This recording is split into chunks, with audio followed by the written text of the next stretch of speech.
I think when you're running a marketplace, you tend to sit in your ivory tower a little bit, looking at stats and thinking, I'm like, oh, if only we could get people to do X, it'd be better for everyone, right? I certainly, did that in my career. I think that's missing the point that we're humans. And I think sometimes we act in ways that are non-deterministic or counterintuitive. But my take is I'm a huge believer in market forces and empowerment. So provide guardrails for what a good experience is in your marketplace, set a clear bar for quality, and provide the right coaching and tools for supply to be successful. And then take a step back and see where the gaps are and invest more in hands-on tactics just to close those gaps more specifically. Today, my guest is Ben Lauzier. Ben was VP of Product and Growth at Thumbtack, where he rebuilt the product team and Thumbtack's growth strategy, re-architected the revenue model, and helped 3x Thumbtack's growth within 3 years. Prior to Thumbtack, Ben was at Lyft for over 6 years, where he was employee number 30 and led product and growth for the driver's side of the business, and at one point reached 1% of US workers driving for Lyft every month. He currently spends his time advising marketplace teams and founders, teaching a Reforge course on marketplace growth, and most recently started a healthcare company called Nurra that connects you to a care advocate to help you navigate the healthcare system in the US. In our conversation, we go many layers deep on the many key elements of building and scaling a marketplace business, including what to focus on pre-product market fit, how to know which side of the marketplace to prioritize, what product market fit looks like, how to track liquidity, what causes most marketplaces to fail and how to avoid that, and a bunch of examples of really clever growth strategies, especially on the supply side, and some really interesting stories about how Lyft was able to compete with Uber early on with 1/10 of the resources. As a bonus, Ben also shares insights into how the European product market is different from the US product market and what he encourages European companies to change in order to operate more effectively and be more innovative. This episode is for anyone building or thinking about building a marketplace business. If you enjoy this podcast, don't forget to subscribe and follow it in your favorite podcasting app or YouTube. It's the best way to avoid missing future episodes, and it helps the podcast tremendously. With that, I bring you Ben Lauzier. Ben, thank you so much for being here. Welcome to the podcast. Thank you so much. It's so good to be here. Thanks for having me.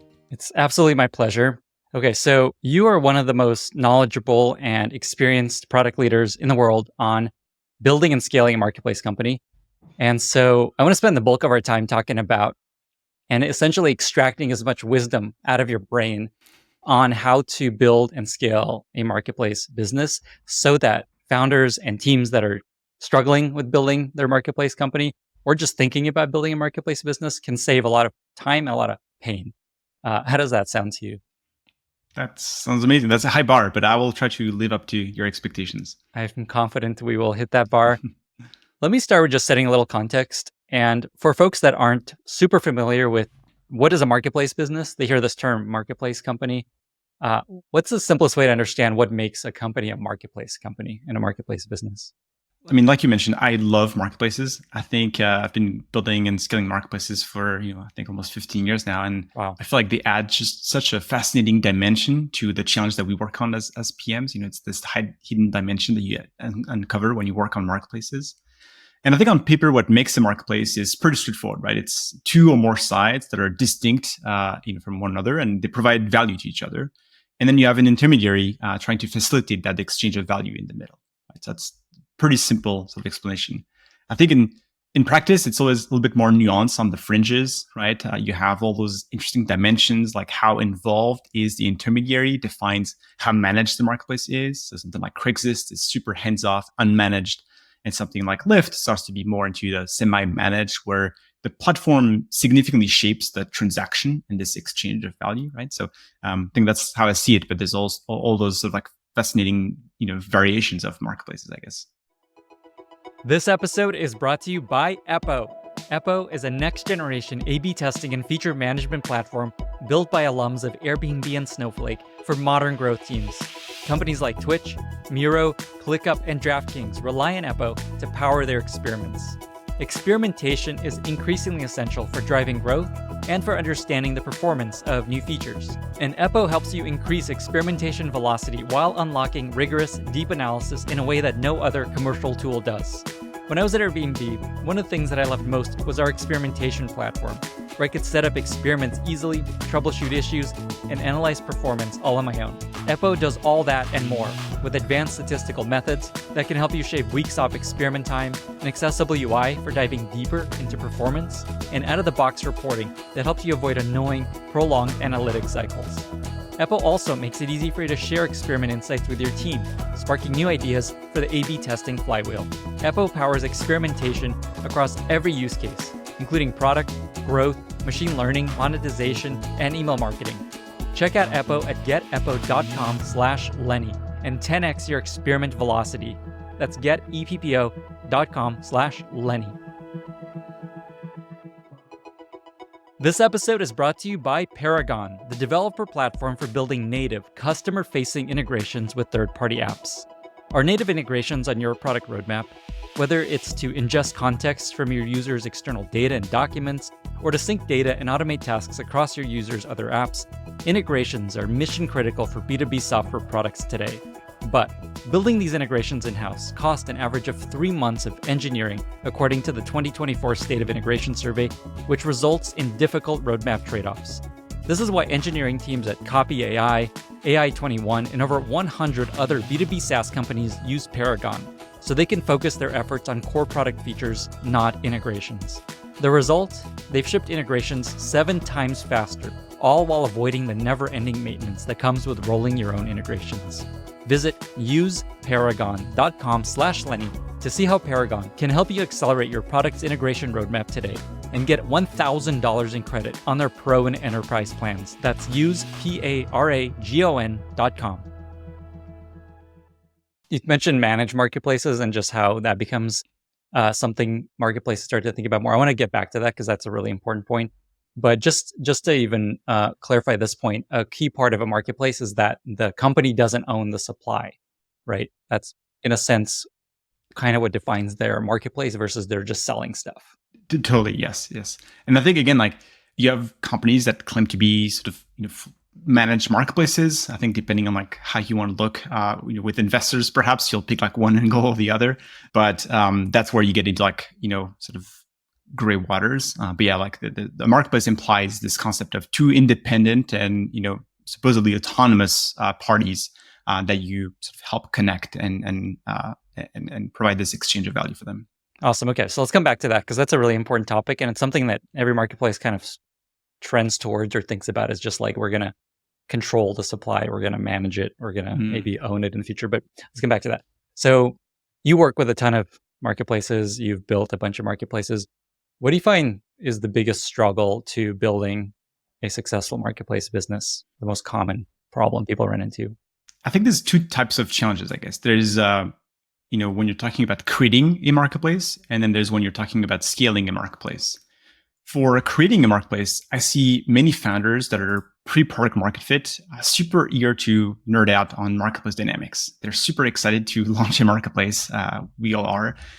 And they want to talk about supply and demand. They want to look at all kinds of ratios. They show me economic papers and ask like, how could we apply this principle to my company? And here my advice is generally always, if you don't have product market fit, and if you don't have a good enough growth strategy for at least one side of your marketplace, just forget about all this marketplace stuff, right? Focus on this core exchange of value.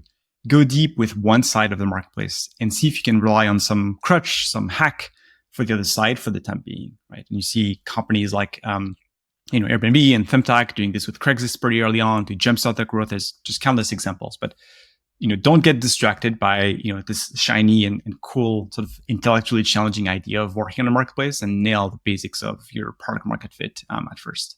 So just to spend a little more time there to make this even more real. So you're saying that pre-product market fit, before you find that anyone really wants what you're building, focus on figuring out a way to grow one side of the marketplace. So maybe just 2 quick follow-up questions. How do you know which side to focus on initially? And can you give an example? I think Thumbtack may be a good example of this, of how they did that. Which side to focus on is like, there's different approaches to this, but generally people will pick the hardest side. And so if, I'll take the example of Thumbtack because we're going to talk about it. So Thumbtack is a home services marketplace to help you find plumbers, electricians. And the the harder side there was demand. Like there's supply. You can like sort of look for. You can open the yellow pages. You can like find plumbers somewhere. But the hardest question was, can we go out there and can we find people to who want to do something in their house, who have like projects that need to be done, right? What is the core growth strategy for us to acquire those people, to find them, and what kind of retention can we create? Can we create a delightful experience for them, to come back to our platform and want us to take care of their home for them, right? Pick the hardest side is sort of my advice, and then how some companies sort of do this. Again, like I think there's a lot of different ways to do this, but a common advice is find a way to jumpstart one side, right? Find a way to like hack one side. Play one player mode is what it's also called sometimes. But try to find a way to tap into existing channels that have one side of your marketplace already latent. And so again, you have countless businesses that have been built off of Craigslist. I think Thumbtack was partially like one of them. And the idea was like, hey, like we can find all those great pros on Thumbtack. We can, when we have someone who wants a job, you want your kitchen remodeled, we can like behind the scenes go and post that job on Craigslist, and then we'll bring on like all the contractors who are like browsing Craigslist looking for a job, right? We'll bring them to our platform. That's an example of like how that way you worry around the core, you worry about the core value proposition of, can we get people to come back to the platform? Can we create this delightful exchange of value? Are people trusting us? Do we have the right checks in place to make sure that you are hiring the right person? What will make you come back? And once that's done, then you can focus around, how do I build a flywheel on the supply side, and how do I manage, and how do I make sure I have enough plumbers for per market or something like that. When you say the find the hard side, how do you find that? Any advice you can give founders and teams? In general, I would say it intuitively, like the teams know, like especially the teams that are like in the weeds. They know like, well, yeah, we can get X, but what we really struggle with is getting students to look at this, right? That's sort of your sign. And I think sometimes it takes someone else to like make you think about it, to reflect like, actually, yes, you're right. Like this side is obvious. We know how to get it. We just don't have the right supply for it, and we don't know where to find the supply. Boom, that's the side that you should be focused on. That then find a way to like outsource your demand, subsidize it, find some other way, and like focus on this side that you have no idea how to grow. Like that you should have a reliable growth strategy for this side. In my experience, it's almost always the supply side is what you need to work on, because once you have awesome supply, people are going to be really excited to tap it. Like Uber drivers, Airbnb homes, professionals on Thumbtack. Is that your experience too? Yes, I would say supply is the hardest side, maybe like 80 to 90% of the time. Yeah, I totally agree. Yeah. I was trying to think of like counter examples, but I can't think of one. I just know that there are. Yeah. There's one I know, which is Rover, based on research I did, because it turned out it was really easy to find people who want to walk dogs and watch dogs for $50 an hour or whatever. It was like a very easy value prop. And so that they had a wait list. They had just like so many people. Also, TaskRabbit is the one I know about, where they had so many people wanting to be taskers, whatever they call them. Rabbits. I was going to mention TaskRabbit as well. I heard of that as well. Yeah. Okay. And then you talked about there's a core part of figuring out how to grow that part, how to grow the hard part, generally the supply side. You shared a couple examples. Are there any more like clever things you recall that you might be able to share of just ways people grew supply early on that could inspire people that are trying to figure this out right now?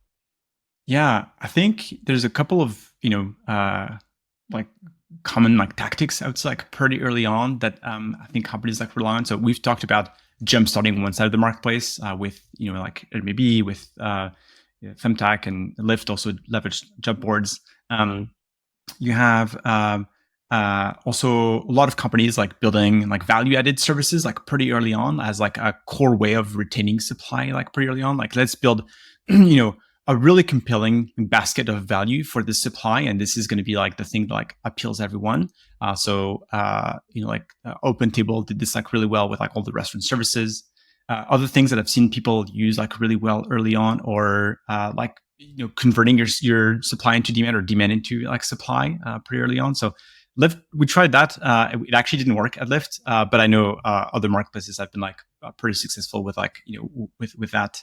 Just to make sure people understand that one, it's a really interesting one. Is in the Lyft example, it'd be convincing drivers to become riders, convincing riders to become drivers, and mostly the latter, convincing riders to become drivers. Yeah, exactly. In our case at Lyft early on, we had a wait list on the demand side because we just couldn't, onboard enough supply. And so we had this idea of like having a pop-up. Instead of saying like no drivers available, it would be like, hey, sorry, all the drivers are taken. Do you want like, people are making $50 an hour right now. Do you want to like hop on your car and drive? And we had like some conversions, but it felt a little distracting to the overall experience and wasn't like a huge driver of supply. But I know that for Uber, it actually was. I think they had like a relatively meaningful amount of supply coming from. Wow. How does that make you feel that Uber figured out a better way to approach this and made it work? That doesn't feel. And it's a different audience. You would think that the Lyft sort of passenger and driver is sort of a more likely to like flip back and forth between the two.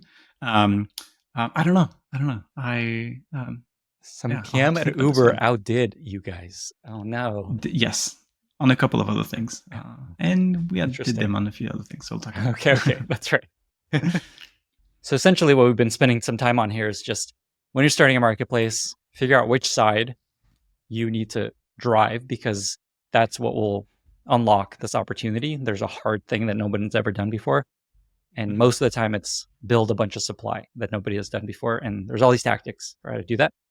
And all of this is, as you coming back to kind of the main question I asked, we've gone on this awesome tangent, is pre-product market fit. Before you even know this is a thing, spend time, most of the time, building supply to see if customers actually want this thing, right?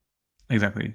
Cool. And then I think there's a different set of challenges. I think the other pitfall that I see is so pre-product market fit. People tend to be distracted by those marketplace dynamics, like we talked about, instead of doing what we just talked about. For companies that have some sort of scale and product market fit, to me, the place where I see people getting tripped up most often is the concept of marketplace liquidity, or how to manage the health of a marketplace. To me, liquidity is how marketplaces win, right? It's this measure of your ability to match buyers and sellers efficiently, right? It's how quickly and efficiently people can find what they're looking for on your platform. So you can picture a Venn diagram. One circle is this is what supply wants to sell, and another circle is this is what demand wants to buy. And your liquidity is the overlap between those two circles, right? So let's take the example of Lyft or Uber, because we talked about them. It might be for all the people who open the app with the intention to book a ride, how many of those actually turn into a ride, right? And this metric, liquidity, it's a direct multiplier on the efficiency of your marketplace. It's literally at the center of your vision. It's why you exist as a marketplace. It's to connect the two, right? And it's also the ultimate engagement loop. The more supply you have, the more choice people have, the better the service is, the more likely it is that it turns into a transaction, and the more likely it is that they come back. And so it's really this incredible sort of circle. And what I see is people sort of, missing how critical this component is in the marketplace, struggle to define it for the business, and most importantly, struggle to build like an actionable playbook against it. Like, okay, like how do I manage this? Okay, it's important, but like, what do I do about it, basically? Is there a metric you recommend people specifically look at to understand liquidity? I think the metric that I like the most is sort of a predictor of liquidity. So your liquidity might be like, it's typically a measure of, demand utilization, right? Like it might be looking for, like something on Airbnb, like how many of those searches with intent actually turn into a transaction, right? So it's your fill rate of your intentful demand typically. And that's really indicative of the net output of your marketplace. And so that gives you a sense of like the health of your marketplace. But it can be influenced by a whole bunch of different factors, right? So if you think about, for Thumbtack, it can be influenced by if there's a snowstorm out there, if like the competition is like bidding, if there's a whole bunch of, exogenous factors that come into play. And the metric that I think is slightly more actionable is a little harder to define, but so much more helpful in my opinion. It's what I call like a market health metric. And this is basically, think of your proxy that is the best predictor of your liquidity. So I'll use the example of Lyft. You have your liquidity is, your demand utilization. It's, how many app opens turn into a ride. And what predicts this, right? Like what will predict you deciding to book a ride? For Lyft and for Uber, it was ETAs. So we knew that if the closest driver was at least 3 minutes away from you or closer, then we had hit a ceiling. You were more than like X% likely to convert and book a ride. If it's more than 2 minutes, if it's 5, then maybe you check out Uber, maybe you walk, maybe you take the bus. If it's 2 minutes, it doesn't make a big enough difference. You're just going to book the ride anyway. So find this sort of like threshold, find this sort of predictor that tends to plateau, that correlates strongly with retention, but with also like sort of the transaction happening. And that's the metric that you can predict. That's a metric that's so much more actionable for teams to work against. If you're a supply team now, you can think of, okay, I'm adding 100 supplies into the platform. I want to know what, if it's actually reducing ETAs in this case, or like I can look at correlations like this and limiting some of the effect of those exogenous factors that I mentioned. Awesome. So essentially, watch fill rate is the term that used that a lot of people love, which is just like people with intent converting. So the Airbnb example is exactly the way we did at Airbnb is we looked at people that are searching with dates as intentful users, and then how many of them convert to a booking. So that's basically what you're trying to get to. And your point here is that's kind of the output metric. That's like where what you want to move. But in order to move it, there's something that is the biggest lever to moving fill rate. And in your experience, and I've seen this exact same thing, it's usually amount of supply. Do you have enough good supply? And so in the case of Lyft, it's do you have enough cars? Do you have enough homes? Do you have enough plumbers on Thumbtack?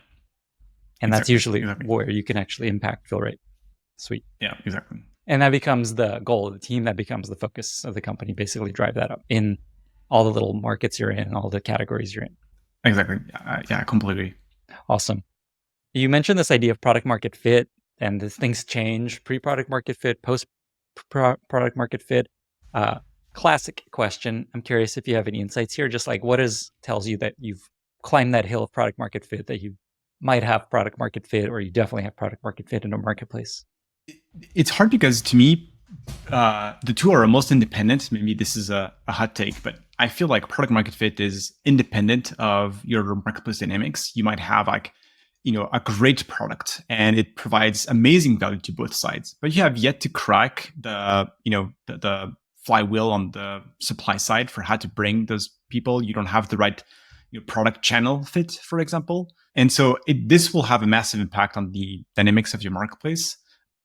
And so to me, my answer would tend to be, like pretty like classical. It would be like, measure your product market fit the way you would for a normal company. So like, I like it's a bit of an art more than a science, but I like the classic, like if we were to take this product away, what percentage of users, would be like significantly, disappointed or have no other solution, right? So questions like this, I think, go to the heart of how valuable is your solution to users. And you can do this on the supply side and the demand side. I think here my advice is typically like to consider that you have two product market fits. Essentially, you want to make sure that you have like a compelling enough value proposition on both sides of the marketplace. And very often at the beginning, you find product market fit on the demand side, but you realize like it's not compelling enough for your suppliers because your margins are too high or something like that. So realizing that you have like both those things, but I think you can measure them in a way that's like relatively traditional and that's independent of marketplace sort of dynamics. I love that. We actually just had Sean Ellis on the podcast talking about that exact survey, cool. The Sean Ellis test of asking people how disappointed would you be if they left, if the product didn't exist. And I just love that you keep coming back to this point that I 100% agree with, that most of the challenges you have with a marketplace business are like 90% are the same challenges you'll have with a non-marketplace business. And people over-focus on, oh, I need to think of this like a marketplace and all the marketplace science behind all this stuff. And really, it's all the same stuff every founder's dealing with. Product market fit, except you have two sides of it. Growth strategy, but you have two sides of it. So I love that you keep coming back to that. Something that I definitely want to touch on is when people are thinking about starting a marketplace company, what are signals that a marketplace is a good model for the idea? Because I think a lot of people come into it and be like, I want to build a marketplace. Oh, I'm going to connect these two sides. It's going to be great. There's no marketplace in this business, in this vertical. What are signs that marketplace dynamic and a business model is right for an idea versus no, it's not? No one ever say like, oh, I'm going to build Airbnb for X, right? It's not something that people say. I think the signs that come to mind are one, high fragmentation. I think you want this long tail of buyers and sellers without a handful of big players controlling the market, because this is where you can provide value by doing this job of aggregation, right? I think you also want a relatively uniform set of needs. That means that it can be like your supply can be commoditized to some extent. This is what's so tricky, by the way, about service marketplaces like Thumbtack, because unlike eBay, where sellers they just want to sell very clear and distinct inventory, on Thumbtack you have electricians who only want certain types of jobs, but they only want it if they're available that day, and they might take a job and cancel it because something better comes up. And so this makes for like a very fuzzy definition of supply, and you have very sort of like different set of needs. Like one electrician wants something, the other one has a very different perception of the same unit of demand, right? And like that makes it very, very difficult. So it's feasible, but I would say that is not a compelling attribute for building a marketplace. So a relatively uniform sort of set of needs. And the last one I'd mention is a high enough barrier in the matchmaking or the curation. I think how hard it is for like people to find each other today, and how much effort do they have to put in to vet each other, I think is another great sign. The higher it is, like the bigger the opportunity, right? Because it means like you come in, implement the right processes to simplify this sort of like this exchange of value. Awesome. I'd love to know if there's any examples you can think of bad marketplace ideas that people have tried, but I'll summarize the 3 points you just made, which I love. So these are signs that this is a great opportunity for marketplace business, that there's a lot of fragmentation on both sides. There's not just like a small number of companies or customers on one side or the other, because if there are, why do they need you? They'll just find, like there's 5 airlines or whatever, you don't need like a marketplace to match with an airline. Then 2 is there's uniform needs. The needs are basically consistent. Like I just want to stay in a home. I want a car to take me somewhere. I want a plumber. And then there's a barrier, there's complexity to the matchmaking and helping someone book the thing, work with them. Like finding a car, I imagine, is like, I'm not going to just flag down a car, right? There's challenge there. I'm not going to just go and ask someone, can I stay in your home? There's challenges there. Exactly. Awesome. Are there any examples of companies you've seen that are just like, that will never work as a marketplace? Or here's like a funny example of a marketplace that tried to be a marketplace and it's not. Okay. I don't have a great example of that, but I can give you like a tangentially related example of a marketplace that I don't want to throw anyone under the bus. I respect the company and the effort, but Sidecar at the time was another ride-sharing company competing with Lyft and Uber, and there's I'm sure a whole bunch of sort of lessons there. They ended up sort of closing. But I think one really interesting direction that they took pretty early on to differentiate themselves was, in my mind, perhaps very naively, a mistake. They decided to give complete control to the user, where as a user, you had a whole bunch of filters. You could decide like, I want a car that's, at least like 2015 or newer. I want a driver that's at least like, this or newer. And so I think the theory was, sort of reasonable on paper. It was like, hey, let's give people like more control over it. You have those other players out there. You have Lyft and Uber, and people, feel sort of forced in this like standardized experience. We're going to compete by giving you the choice. You get to decide the experience that you want. I think in reality, it just fragments your marketplace like even further, right? And you have this like hyper fragmentation of your marketplace, and I think it hurt their SLAs like quite drastically. If you think about the ETA, when you ask explicitly, you're like, yeah, sure, I want a newer car, and you like slide it to like 2020, not realizing that like you just lost like 10 minutes because now we had a great driver, but they have a Honda Civic from 2018, and it's not the threshold that you wanted. So I think people who build marketplaces tend to want to give a lot of control to the users, because this is what users want, or this is what comes up oftentimes in user feedback. Like, oh, we have those 2 distinct group of users. Those ones, they really want new cars. Those ones, they don't want new cars, right? And so naturally, you have a product team that builds the toggle to get the new cars. And I think the mistake is that you, unknowingly fragment your supply in a way that has a much more meaningful impact on the health of your marketplace than you suspect. I think this is another awesome example of this, like, don't over listen to users and do what you think is going to be best for the business. And this is not even a marketplace. lesson. It's just generally you don't want to give users more options than they will need to be successful and happy. And like I think Sidecar did that because they were trying to like differentiate from Lyft and Uber. They're like, what can we do differently? And they're like, oh, let's give people all these options. I think they even let drivers choose the price that they're offering the ride at, which made it extra complicated. They're like, oh my god, all these cars at different prices. But I respect their attempt because they were just the third wheel, no pun intended. It's also like, ironically, it's almost the opposite advice that I usually give to companies who struggle with market health.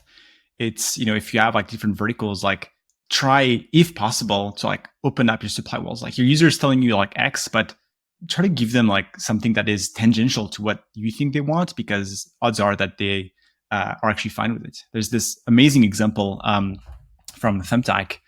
It's the smoke machine example. So Thumbtack, now they specialize a little bit more in home services, but a few years ago they were also doing a lot of events. So you had DJs, you had like photographers, and a lot of people were hiring for wedding DJs on the platform. And one of the checkboxes was a smoke machine. And it turns out a lot of people are checking this. You're like, yeah, hell yeah, I want a smoke machine in my wedding. And unknowingly to them, obviously, like only 5% of our DJs had a smoke machine. And so you would carve out like 95% of our supply. And if when we talked to users, they were like, I don't know, I don't care that much about the smoke machine. I didn't realize that like this was automatically going to like remove half of the supply. And so, work on ways to like make this sort of checkbox affect the ranking, but not the actual filtering is a great example of how you can listen to your users and tweak the experience, but simplify their sort of cognitive load by knowing like, hey, we know you prefer a smoke machine, but we're intelligent enough to know like it's probably not a deal breaker for you. I love that example.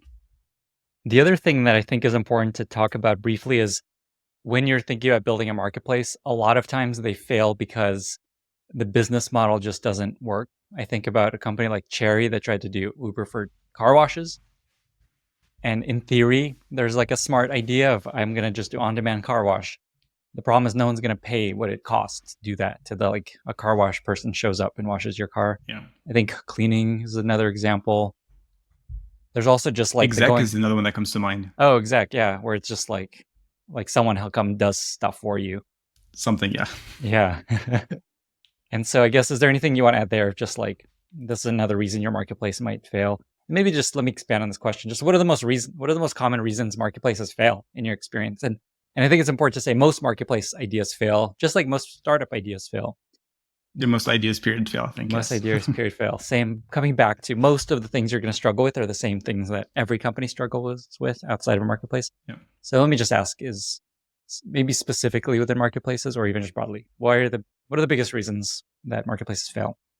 I think three things come to mind. One is this concept of liquidity that we've talked about, right? So you need to kick off this flywheel. You need to build enough of that sort of density within your marketplace. And depending on the business, it can take a lot of time or money. And without the right sort of diagnostic framework, you can end up running out of both. And so that's definitely one. And I felt this at Lyft. I've seen this at other companies, this like rush, like, wow, we have to get to this point. Otherwise, like we know it's kind of a losing battle until we have enough density for both sides to have a good enough experience. The other one that I see is ignoring one side. So we talked about doing that when you're sort of early on, but I see, a lot of larger companies operating for too long as one-sided businesses. Many large, marketplaces only thinking about their demand side funnel. So they run ads, they get clicks, they turn those clicks into dollars, and they try to get enough supply so that intuitively the experience is good enough for users. And my advice is, if you're doing this, you're missing out on half of your business. And the trick is marketplaces are very laggy. So once your network effects start to die down, it turns into this moment of panic of, oh shoot, we forgot about half of our users. We forgot that sellers are people too, and they're all leaving. And now we need to completely transform our product to save the ship and to create a compelling value proposition on their side. So that's the other thing that I see is businesses realizing that they are marketplaces with like true marketplace needs, like too late in the game. And the last one is quality. I think we talked a little bit about quality before, but it doesn't mean that you always need to have the best quality in your marketplace, but being a marketplace implies a level of curation, right? You need to be intentional about the quality that you aim to provide. And I think a lot of companies, don't have necessarily that intentionality, and you have this constant push of, supply. If only we lower our bar a little bit, we could get like more supply, right? And so until you end up, we've all experienced this at some point. You found like some e-commerce website, you look for something, and there's also like, oh my god, this looks super shady because all the sellers don't look that great, right? That's a quality problem, right? And so you need to be intentional about your quality, and I think that's another area where companies fail. This episode is brought to you by Vanta. When it comes to ensuring your company has top-notch security practices, things get complicated fast. Now you can assess risk, secure the trust of your customers, and automate compliance for SOC 2, ISO 27001, HIPAA, and more with a single platform, Vanta. Vanta's market-leading trust management platform helps you continuously monitor compliance alongside reporting and tracking risk. Plus, you can save hours by completing security questionnaires with Vanta AI. Join thousands of global companies that use Vanta to automate evidence collection, unify risk management, and streamline security reviews. Get $1,000 off Vanta when you go to vanta.com/Lenny. That's VANTA.com/Lenny. Kind of as a segue from that idea of quality, I want to talk about managed marketplaces, managed supply. So I think the reason quality is such an issue for marketplaces is because you do not own the supply and control the supply. You're a marketplace, you're not just selling something. Quality is innately going to be a challenge. Airbnb doesn't own homes. Uber doesn't control employed drivers. They can't even legally tell them exactly what to do because they're contractors. So quality is always this ongoing challenge with marketplaces. So there's always this push towards making it more of a managed marketplace. We give people a lot more instruction. Maybe they sort of own some of the supply. Maybe they invest a lot in training, all that kind of stuff. And in a perfect world, in an idealized world, quality will be best if you own it. But then you're no longer a marketplace, your business model sucks. So I guess just any thoughts on marketplaces that are considering becoming more managed? Any advice on when it makes sense to move towards that spectrum and how far to go? I think when you're running a marketplace, you tend to sit in your ivory tower a little bit, looking at stats and thinking, like, oh, if only we could get people to do X, it'd be better for everyone, right? I certainly, did that in my career. I think that's missing the point that we're humans, and I think sometimes we act in ways that are non-deterministic or counterintuitive. I'll mention another Thumbtack example, but we'd originally sell leads to pros like plumbers and electricians. And of those leads, obviously only a fraction would turn into actual jobs and revenue for those pros. So we also saw that those pros weren't always great at converting leads into jobs. And so naturally, we thought that we could provide a more consistent experience for customers and for pros by improving their ROI and selling bookings, right, directly to those pros. It's a common sort of marketplace move, going from some version of lead to a direct booking. And they did all great. We knew we were going to improve their ROI by something like 20% maybe. And we launched this, and pros hated it.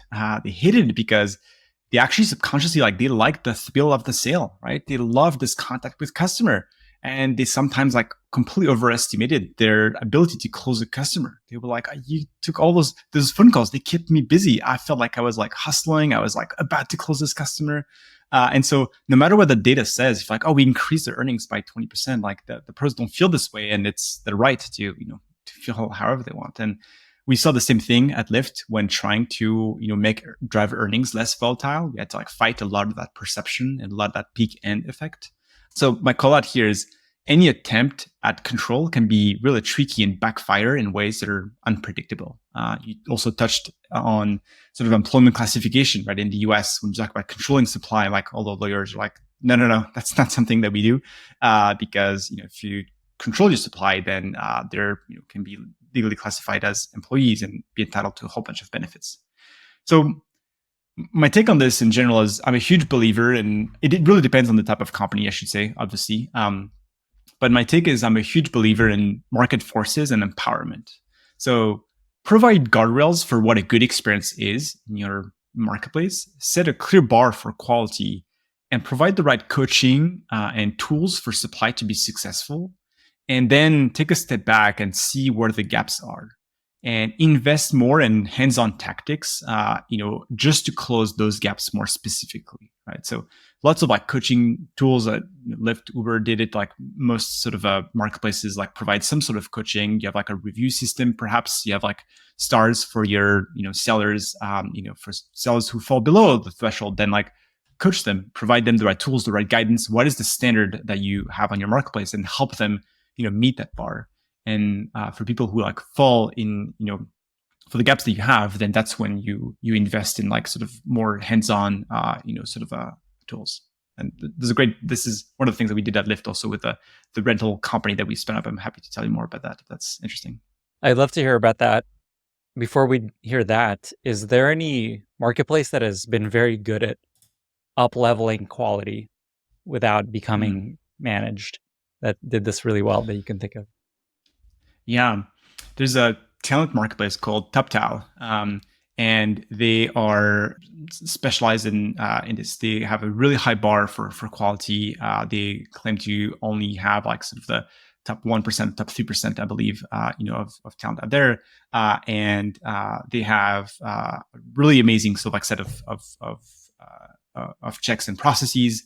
There's this sort of funny story from them, but apparently they advertise something like maybe like a 3%, sort of a pass rate for their talent. So they only like onboard like 3% of the people who apply, and allegedly their actual pass rate is even lower than that. But they thought that if they actually advertised the actual number, it would sound fake, and so they actually say 3% because like 1% would sound like too ridiculous, and it would discredit sort of like their talent. So they're one company that does a tremendous amount of work for vetting quality early on with a ton of different checks, but also maintaining that quality so throughout with the right coaching tools, with education and things like that. That's a really good example. And so basically they just vet and only approve high quality supply. In their case, it's mostly engineers, right? I think on Thumbtack. Correct. Yes, it's mostly engineers, designers, I think. Which you can only do if you have so much supply that has so much interest in becoming part of your platform. But that's a really cool example. Basically, it's just like only allowed really high quality supply. Let's hear this rental car story. So this is Lyft trying to do rental cars, right? Correct. Yes. Yeah. So this is a little bit of context. I was leading the driver side of product at Lyft, and General Motors had invested $500 million in our last round of funding. And this was Christmas Eve. I always remember I got a call from Lyft CEO and General Motors CTO, and we decided to build a rental company, essentially. And the reason for it was really fascinating. GM had all those vehicles that were coming off of lease and that they were forced to sell at auctions. They didn't really know what to do with. And from our perspective, we had this massive supply gap. We've talked about this before, but we had this huge supply crunch. We were growing super fast and couldn't hire drivers fast enough, couldn't onboard drivers fast enough. And when we looked at the market, we realized that 50% of the job seekers and welfare recipients in the US don't have a car, right? So that was our supply gap. This was a huge pool of people that we just couldn't tap into because they didn't have a car. And so by renting cars, we could essentially manufacture our own supply, right? We could dial this up and down. We could be very surgical about like how many vehicles do we bring in, which markets do we bring this in, at what price, right? We could even offer to pay for the car if they drove 30 hours a week and completely transform the lives of those people, right? Now we allow them to have true mobility. They can go buy groceries. They can go take the kids on vacation. So a huge win-win for everybody. With something like this. And I think in 3 months, we had built, a rental company from the ground up. And within 18 months, I think we were like the 4th largest rental fleet in the US. But all of this sort of stemmed from like this gap that we saw from like, okay, like it's not about like controlling like the drivers in general. It's about like, okay, we want to be surgical. We want to control like the quality of the cars in the platform. So we talked about that. That's a great example. In the markets where we thought the vehicles of quality was too low, we knew we could onboard like more rental vehicles, that were like more recent to like raise the average sort of like age of a vehicle in the platform. So it gave us more control, by in a much more surgical way, I guess. So it's not that you are launching a rental car service. the idea was add supply and give drivers a car so that they could become drivers. It was a bit of both. We actually launched we had vehicles that drivers could rent from Lyft and to drive on the platform, and also to drive for their personal needs, essentially. But yeah. Got it. Okay, and then did this actually work and have impact? Was this a good idea? Yeah. Okay. Yeah. It had a tremendous impact. Like I mentioned, I think we scaled this sort of exponentially to become, I think, again, like the fourth largest rental fleet in the US, because it was, it was so effective for us, both because we had the right amount of control, but also those drivers were incredibly loyal to us. We had a whole bunch of other incentives that we could do. We could offer to pay for the car, but only if you don't drive for the competition for Uber, and only if you drive at least like 30 hours a week. So this again, like provided us with, again, like much greater retention, much higher sort of like engagement, and was a real incentive for us, but also for the drivers. Awesome. And maybe the reason that's most interesting is this is along the spectrum of a managed marketplace. It moves closer to like you guys sort of like are paying and covering costs of cars. It makes it less just like this simple, highly efficient marketplace. Exactly. Yeah. It's the marketplace version of, maybe like your like black car fleet owner has like their fleet of vehicle and they have like people. So this was like the marketplace version of doing that. And it's also just a differentiator because GM and you guys were close. And so you had this lever that Uber didn't have. Amazing. Another area that I know you spend time on that I think is really interesting and I think could be helpful to people to hear is the mentorship program and kind of the ambassador program that you had at Lyft and how that helped you scale much more quickly than other folks were able to. Can you share that story? Pretty early on at Lyft, this was 2014, 2015, maybe, Uber was basically like 30x our size. They had 30 times more revenue, more people, more liquidity, like everything you can think of, right? They were growing like crazy. And we had a bit of this existential moment, as you can imagine, where we were wondering how we're supposed to compete with that, right? And we had to be like super clever. Everything that you did at the company had to be 10 times more efficient, like per person, than the competition, just to survive. Like that was the bar, just not to die. And put a lot of pressure on us, but we basically found kind of a clever way of onboarding drivers at a fraction of the cost and resources. So let me give you a little bit of context on how the onboarding flow worked. So at the time, the last step to get onboarded as a driver was after your background check and your driving record check came back, you had to do a visual inspection of your car, a quick test drive, some light training, and we would check your documents. We would check that like you are the person with a driver's license and all those things. And Uber at the time would launch a team on the ground. They would go and open an office and they would have DMV style group onboarding sessions and car inspections. And we did this as well in our first sort of like 3 to 4 markets. But you can imagine the overhead, right? And the lead time. You had to go and you had to find office space, sign a lease, hire employees. You had like huge lead time. And we thought about it, and at the time, a huge competitive differentiator for us was our brand. As a passenger or as a driver, why would you use a platform with lower liquidity? As a driver, you had lower earnings, guaranteed. As a passenger, you had like longer wait times. Why would you use a service like that? You do because of the brand, right? Because of its values. It's how it makes you feel. And so we had, the pink mustaches at the time. We had like this like very sort of like strong brand identity. I think a lot of that has been lost now, but we also had this amazing community of drivers who were fierce advocates for the brand. And so what we did is leveraging this community and building essentially a self-onboarding supply engine where we would pay our best drivers $35 per mentor session. And mentor session was essentially replacing this onboarding flow. So it was basically another driver looking at your vehicle. They check all your documents, take photos of your driver's license and all that stuff, and take you on a short ride along. And the benefits of this were absolutely mind-blowing and kind of unexpected for us on all sides. First, the mentors were our very best drivers, and they were evangelists for the brand, right? So what they did was they would share like personal tips on when and where to drive, right? Oftentimes they'd share the contact info. And this created some tremendous leverage and social proof for those new drivers who were on the fence about taking strangers into the car. It's actually quite funny because we had the brightest minds in the company, like writing the best marketing emails and copy, like, hey, like drive hop on the car and drive this Saturday.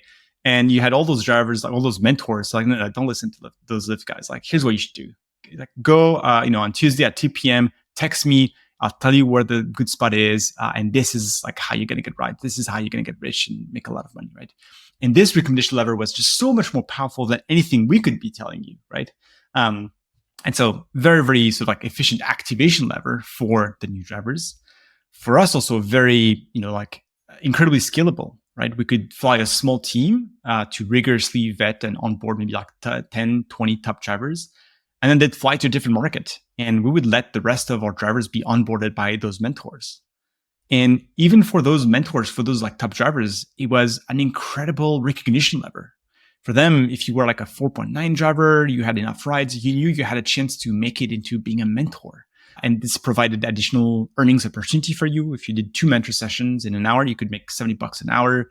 You could take a break from driving if you're tired and just do some of those. It felt like getting promoted at a job, right? And so it actually had a huge impact on the retention of our very best drivers, which was kind of unexpected. So a lot of like really, really interesting benefits. And we actually leaned into this and built like a couple of really fascinating variations of this, for a while. But this allowed us to match most of Uber's footprint with like, a 10th or a 20th of the resources at incredible speed, I guess.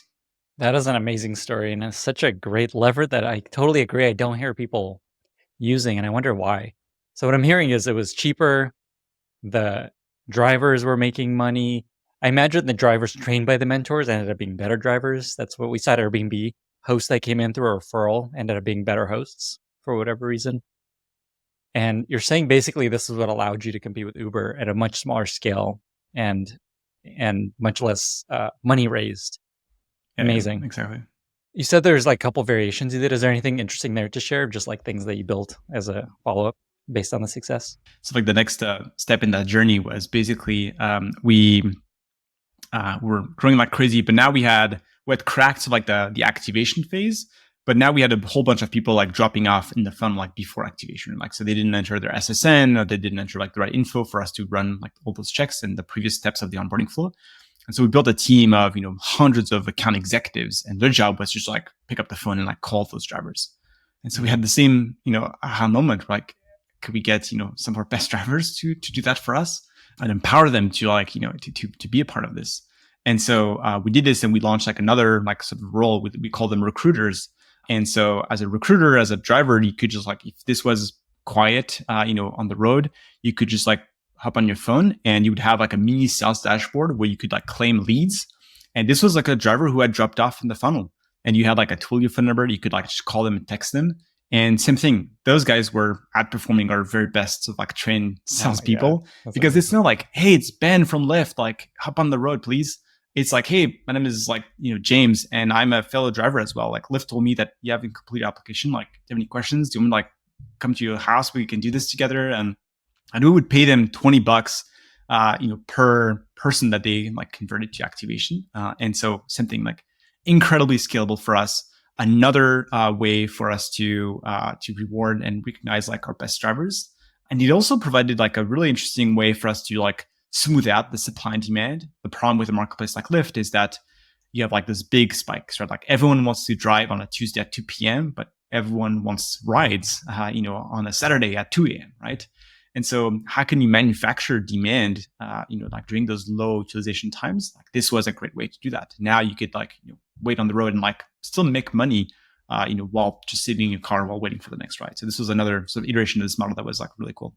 Amazing. That is so cool. I just know like the feeling of being on a team, like coming up with this idea and thing working must feel so great. Just like, holy shit, look at this. Look at all these cool things that we can do with our supply.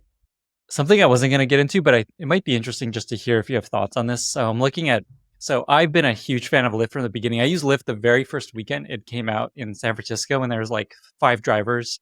It was like a beta test. I was friends with someone that worked at Lyft early on, and it was just like, man, Lyft's the best. I was like, all Lyft. Uber sucks. I hate that. I want to give the fist bump or the mustache. So great. Today, though, I was just looking at market caps. So Uber is worth $150 billion. Lyft is worth $5 billion. I'm curious if you have thoughts on just like it feels like Uber has won at this point, and I don't know where Lyft goes. I know your heart is with Lyft, and you worked at Lyft for a long time. I know it's not. It doesn't feel great to see how things have played out necessarily. I'm curious just to hear your take on just like what do you think Uber did if you look back that allowed them to basically win, and where do you think Lyft goes from here? What do you think happens with Lyft? Like they're still worth 5 billion. It's still a huge, amazing, successful business. Yeah. But just where do you think things go? Yeah. I think it all went south when I left the company. I'm just kidding. No, and again, I have to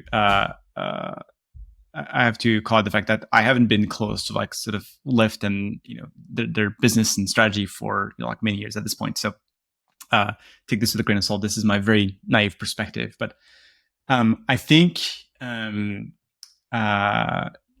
to me, perhaps like the biggest blow to Lyft's business was somewhat inherent, like the vision. Lyft's vision was always anchored around like transportation and people transportation. The founders were deeply passionate about like moving people. They were passionate about transforming the way people, move around in a city. They wanted to just change like how cities are designed, how roads are designed. And so that meant, investing in like dynamic, like shuttles and things like that. And there's a lot of experimentation that went to that. But it also meant that Lyft never invested in things like food delivery or like goods and parcels and things like that. And I think that crushed them during COVID, essentially. I think Uber had, I think at some point, like their sort of like slogan was, moving in like bits and atoms or something like that. But I think it implies this, this notion of being a logistics platform for like assets in the world, right? For transporting people, for transporting things, for transporting and I think they invested a lot in trucks and food delivery and like all those like really exotic things that Lyft had never any intention to invest in, not even because of the lack of resources, but because this was like in part like a distraction from our vision. We wanted to change like how people like move around in cities. We want to reinvent like public transportation. We did not want to be a DoorDash competitor and help you get donuts during COVID. And a huge part of it also was leaning heavily in like shared rides. And so like this was like again, how do you reinvent public transportation? It's like every car is a dynamic bus. And now like there's no bus line. The bus line is like always running, right? It's always like by your house. So a lot of our investment, I think, and thinking went in like that direction. And the last thing that people wanted with COVID was to be in a car with like 5 strangers. But what people wanted is like food delivered to the house, right? And so that's sort of I know that the business had a huge blow during COVID, whereas I think Uber was able to like rebound much more quickly because of how diversified the business was. And so it's funny now because I think Lyft actually killed shared rides, which was just so core to their identity. They were the first ones to launch this. And so the new CEO, I think, killed the shared rides, which I'm really sad about. So I think it indicates like a very different vision now, a very different like direction for the business. That's my take, I guess. Interesting. So essentially COVID really effed them because their strategy was always about transportation. And when nobody needs a ride and actually people want food, strategically, Uber made a really good move expanding into food delivery, which I think was a bigger business than rides for a long time. I don't know where it's at today for Uber. Yeah. And Lyft didn't have that. And Crazy. It's hard to recover from a time like that. So it sounds like it's a combination of strategy was pointing Lyft in a certain direction and circumstances in the world just like made it extremely and losing hard. me. And losing Ben. I'm looking at the, so you left in 2019, March 2019. And is that when they went public? Yeah. Yeah. And it's like all downhill from then.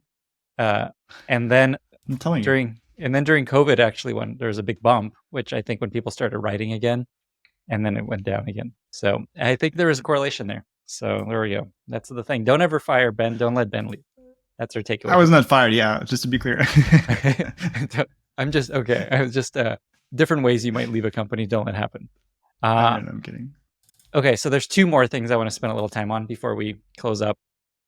One is your work in Europe. So you're a product leader in Europe. And I want to hear a little bit about what it's like to be a product person in Europe. And then 2, I want to hear about the startup. So at this point, no one can actually fire you. You have your own company that you're running. And I want to spend a little time here Usually we don't spend time on this sort of stuff, but you're working on something very cool that I think is going to be really helpful to a lot of people in a really meaningful way. So I want to spend a little time there. So, but before that, so you're living in France now. Before you started your company, you were interviewing for CPO roles in France. You work with a lot of French companies, European companies. I'm curious what you've noticed might be different in the cultures of tech companies in France and Europe in general versus the US. It's been really fascinating. I think so. My entire career has been in the US, and I'm just starting to understand sort of like what the European and the French market in particular sort of like looks like. And my read so far is that product management has really exploded, I think, in Europe in recent years, but the market dynamics are still quite different. In the US, I think you have this inherently very liquid and dynamic market. I think this is my interpretation of it, but I think it leads to greater ownership and accountability for people and product at all levels. So, product managers and leaders, they join a startup and, you're immediately in charge of a relatively meaningful piece of the business with genuine autonomy oftentimes, right? Doesn't always happen, but oftentimes I think that's the case. And if things don't work out, well, there's this expectation that you'll be managed out. There are countless memes on LinkedIn about the tenure of CPOs at tech companies to illustrate that. I think in France, the market is just much less liquid. So it's incredibly difficult to change jobs, and it's very expensive to fire someone in France. So it seems to lead to two effects beyond the obvious job security. One is, I think PMs tend to have less autonomy and ownership and a little bit more like micromanagement. And they're also less business owners than they can be in the US. And I see like sort of founders and managers struggling to let go of control a little bit more, again, because it's understandable in a way. You don't have like as much sort of a control also as you do in the US. And so it leads to a lot of like really fascinating sort of effects. You have startups who tend to wait a little bit longer before hiring, especially in product. The art of product is a little bit less of a thing. You have a lot of amazing PMs in France, but the recognition of the craft is a little bit different outside of the people who practice it. And you have a lot of really interesting outsourcing also. You see startups and companies of all sizes actually relying on great product studios like Mozza to build end-to-end products from the ground up, right? So something that's been really, really interesting. Another side that I see is, this sort of like a dominance of business over tech in France. There isn't as much of a cult of technology and software engineering in France as there is in the US. And so the French Ivy League schools are business schools like HEC. And the most highly valuable skill that you get is soft skills around management and business. It differs from like the stereotype of the, CS degree, Stanford dropout, that you have in sort of Silicon Valley. And I think because of a few of those things that I just mentioned, less liquid, job market, but also like less liquid financial markets. The last thing that I've observed that's kind of interesting is, that's also around ownership, I guess, is like equity is much less meaningful in France. So of the product leaders that I talk to, most of them consider their equity to be like virtually worthless. None of them know of anyone who's made a down payment on a house thanks to their startup equity. So it's seen as like a nice bonus, but it's not the token of ownership and the promise of future wealth that it can be in the US when you join, a startup. For exec roles, I think it's often like sub 10% of their total compensation. Whereas, in the US, it's very often like more than 50% of your compensation will be equity. So that's been kind of interesting in terms of like the dynamic, but it's also been real interesting to just see like how vibrant the startup culture is here in France. You have like a truly exciting innovation happening, especially in AI. You have a lot of like French companies at the forefront of this with like Mistral AI and Hugging Face and things like that. And also how it's been exciting to see how the government is leaning into that as kind of a catalyst for this innovation. I think the French government has dedicated something like $2.5 billion in funding to support French AI excellence by 2030. So they're running a lot of internal government incubators to try to disrupt some of the government functions from the inside, and they're hiring like top talents to do that. I've met some of the people working on this. It's just really fascinating. It makes me super excited about what a federal startup tasked with reinventing the DMV would look like. So it's been really, really exciting to like see sort of like the the whole space and how it differs from the US. Fascinating. So I know there's also like AI regulation that feels really strange in Europe. I think that's EU based, right? Not like France specifically. Yeah. Yeah, that people are like not excited about. There's just like a lot of fear of AI. And so there's a lot of regulation talk in I know. Europe. I'm a big Android guy, and I a lot of the features like Gemini and all this like is only available in the US. And now that I'm in France, I see the difference a little bit. Interesting. So the cultural differences you spoke of, do you think they're rooted in the fact that people don't move jobs often? Like, what do you, or is it like culture? People just don't learn to work in the way that people learn to work in the US in the product role. Like, what do you think is the root of why things are so different? I'm not quite sure. It's a good question. My take, and I think this is, I'm sure, very naive and reductive. And I know this is like one of my sort of core principles. So I'm sure I also have a tunnel vision on this a little bit. But to me, like one of the biggest difference that I see is really around like this concept of ownership and accountability. Whereas in the US, and again, I saw it. I'm sure you saw it, or maybe you see it at like a lot of companies, not everywhere, but a lot of companies will hire you, give you a big chunk of the business, and it's up to you to like prove yourself out, right? Like you have 6 months, you have a year, like it's up to you to like show impact. I think the French employment model is less conducive to like this type of dynamic because employment is like much more rigid. So you have much less of this like hire now and like prove yourself out. It's much more of like prove yourself like beforehand, and if you've made a bad hire, then as a founder, like you become perhaps like a little bit cagey about like your vision. You want to like be more hands-on because you made a bad hire. It's not like someone perfect, then like you'll kind of make it work, but it means like you'll be more hands-on in like the work of PMs daily, and perhaps you'll think like, oh, maybe I don't need product managers who want like own my vision. I'll hire project managers or something like that, right? So it's perhaps like slightly more conducive to like those types of dynamics. And you're saying that's in part because it's harder to fire people in France and in Europe. Yeah, I think so. And it's not just about firing, I think, to be clear. I just think it's like culturally, the market seems like a lot less like liquid and dynamic. So people don't move around as much. They kind of stick around for a long time. Yeah, exactly. Yeah. Got it. And it sounds like there's also just like a cultural difference of like founders innately are much more, I am in control and I'm not going to hire people and trust you to take this thing on. I am just going to run the show. Like it's basically Paul Graham's founder mode is like already instilled in everyone. Maybe, yeah. Maybe that's a little bit. And I think also it's this culture of like business, so like very business centric sort of culture. You have, and again, it makes sense, right? Like the markets, you have less venture capital, you have less, less liquidity in the financial markets as well. And so when you raise funding, you need to have like a strong business case. Like the business case is at the center of your hypothesis. Whereas I think oftentimes in the US, you have, again, it's a little bit stereotypical, but it's a very like tech or product centric view of the world, or it can be, a very like tech or product centric view of the world. Like we will be like this product, this is like the vision of the product. And sometimes even like, the business model will follow, right?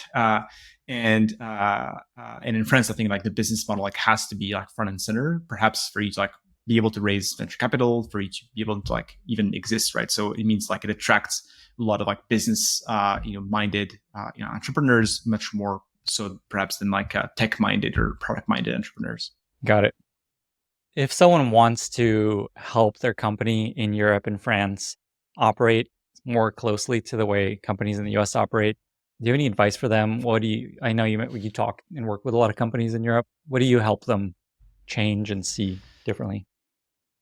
Yeah, it's a great question. I haven't like fully cracked that, and I think it's a really hard question. I'll give you like some sort of small pointers that have helped at least some of the companies that I've talked to. But the one is equity. I think there's like a desire from a lot of the founders that I talk to give equity to employees, but because it's not in the culture yet, like I think employees also have like an underappreciation for like equity. Like, well, yeah, it's nice, but like I don't know what's going to happen. Like I just work for the CEO anyways. There's less of like this sense of, again, like ownership that you can have, like in the US. And so I think like leaning into that and investing in like, education around equity. It's the case also in the US. I'm convinced like, 80% of people just don't fully understand like their equity. But I think like leaning into that, especially in Europe, to like help people understand like the value of their equity, help them by, telling more about like the story of the business, the trajectory of the business, why it matters for their future equity. I think anything along those lines, I think can help cultivate this like greater ownership mindset. I think for people. And then I think another like big piece again is, at least to me, this is a big recipe to successful product teams, is to like develop teams that revolve around like this concept of ownership and accountability. Teams that are like clearly owning a huge, or it doesn't have to be huge, but like a slice of the business, like not feature teams like, shipping A/B tests, but teams that have clear accountability with clear consequences, but also like clear ownership and leeway to do their best and to thrive. Again, I usually don't spend time on this sort of thing, but I just think what you're working on is extremely cool. And I think it's going to be really meaningful to a lot of people. And so I just want to spend a few minutes giving you a chance to talk about what you're working on now. You started a company. Is this your first company that you've started? It is, yeah. It is. First Okay, build amazing. company, then like set projects, but first build Yeah, company. yeah. There's a LLC, there's a C Corp, or it's like filed, there's paperwork. Yep. Amazing. Talk about what you're building, help people know how to find it if it's right for them. Yeah, I have to say, like, entrepreneurship has been a very humbling journey. I think the 0 to 1 is way harder than anything else I've done so far. And I feel like when you're used to building and scaling products within companies, you kind of take for granted, at least I did, you take for granted that the problem space has already been validated, right? You have like some brand equity. Even if you launch a new vertical, like, there's like an existing user base, there's a validation of the broader problem space. I think going to truly zero is like, felt, at least to me, like super overwhelming and lonely, but also super exciting, right? With tons of condensed learnings. It's been like a really, really interesting journey. What brought me there is my wife started to have some health issues about 3 years ago now. It's partially why we decided to move to France last year, just for a couple of years. And she's had this undiagnosed condition and chronic pain. And we saw just like how much of a nightmare it was to manage, like her care and to navigate the healthcare system in the US. So would wait, 3 months for an appointment for a neurologist. Then they'd see her for maybe 8 minutes. The average appointment time in the US is between like 10 and 12 minutes.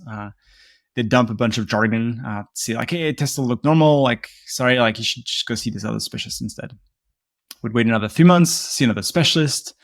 And with a lot of anxiety, a lot of pain, as you can imagine, like all those things, right? Like you have another 8-minute slot with someone and it's like, oh, why didn't the neurologist do this test? Like, I can help you. Like this, this makes no sense.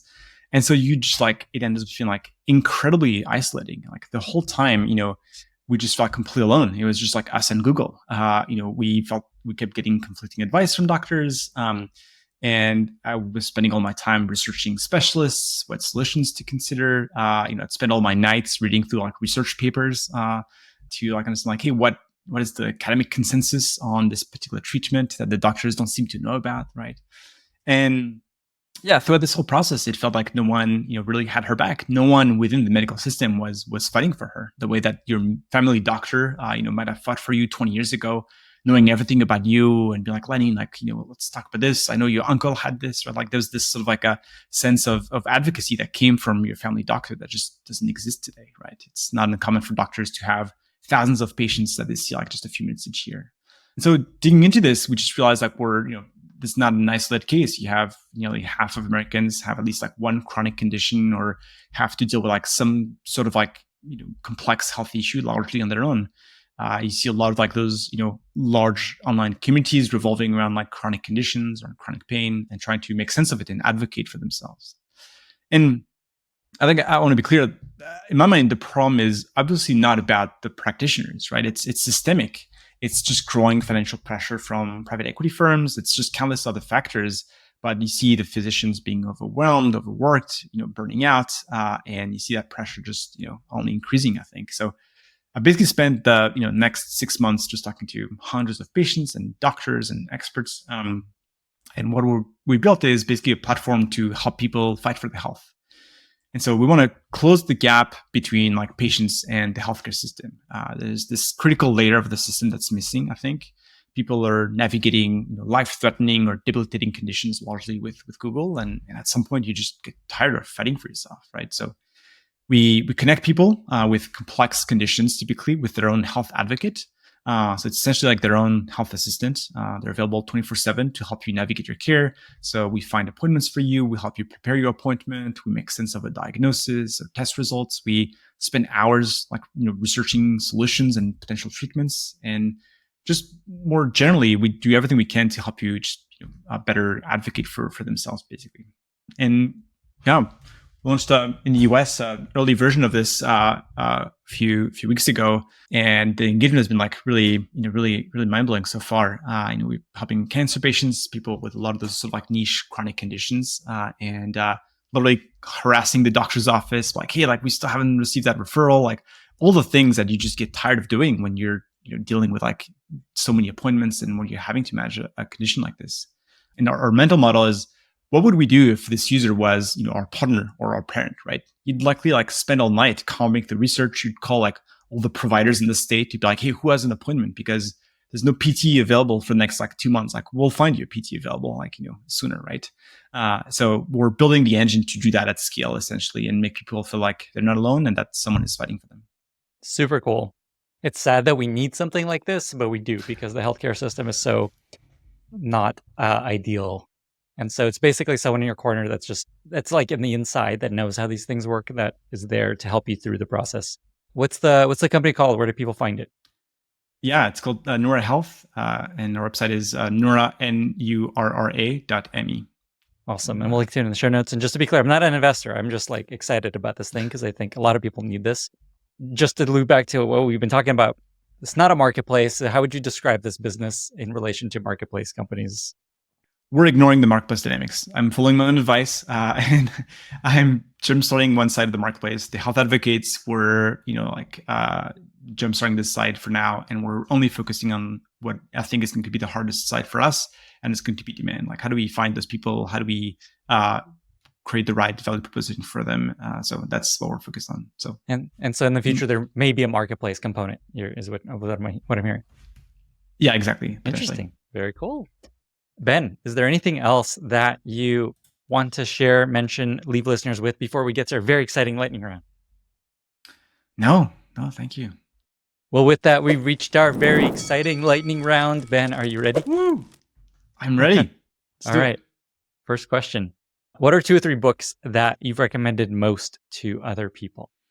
I'll give you books in different directions. One is Misbehaving, the makings of behavioral economics. I'm really interested in behavioral economics. I love this intersection between economics and human psychology. Like, it's a great analogy for product. So that's a great introduction to this field. The second book that I recommend a lot is Range, Why Journalists Triumph in a Specialized World by David Epstein. I've always felt curious about a lot of things, but it's made me feel like I'm decent at many things, but I'm good at nothing. I'm very good at nothing.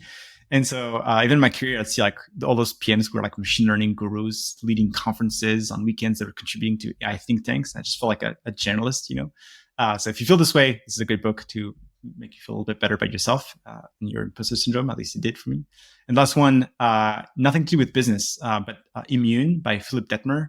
This is the creator of the YouTube channel Kurzgesagt. I don't know if I'm pronouncing this right, but it's the science sort of channel. It's if you're even remotely curious about how your body works, how your immune system works, it's an amazing book that's really, really fun to read, super entertaining, and just great sort of biology and fun book, I promise. I've been trying to get the author of Range on the podcast. I have not had success yet. So if anyone knows him, his name is Epstein. Is that right? Yes. Okay. David Epstein, yeah. David Epstein, please connect me. I would love to have him on the podcast. I really love his message of just the most, like, basically it's the most successful people, or is it that you should be a generalist or that you can be very successful as a generalist? Is that the message? You can be very successful as a generalist, yes. Great. I completely agree. That's been me too. Next question. Do you have a favorite recent movie or TV show you've really enjoyed? TV show, I haven't seen anything lately that's been like mind-blowing, but I'll share an old new one. I've rewatched The Last of Us recently, and it's an old favorite. I love the TV show. I like the game, played the game many years ago, and love the TV show. When the heck's the next season coming up? I'm excited for that. I know, because I know the game has more. 2025. Yeah. Oh man. Yeah. That's so long. Okay. Good to know though. Next question. Do you have a favorite product you recently discovered that you really love? maybe a little bit behind the curve on this one, but I've been loving the Arc browser. I don't know if you use it, but I love Arc. It's my number one, my main browser. Absolutely, I love it.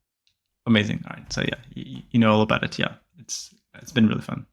It's like just the onboarding of the Arc browser is such a lesson in onboarding. They do such an amazing job.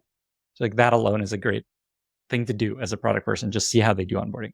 I was like, I've been using Chrome for like 12 years or I don't know how many years. Like it feels like such high friction to change my entire life.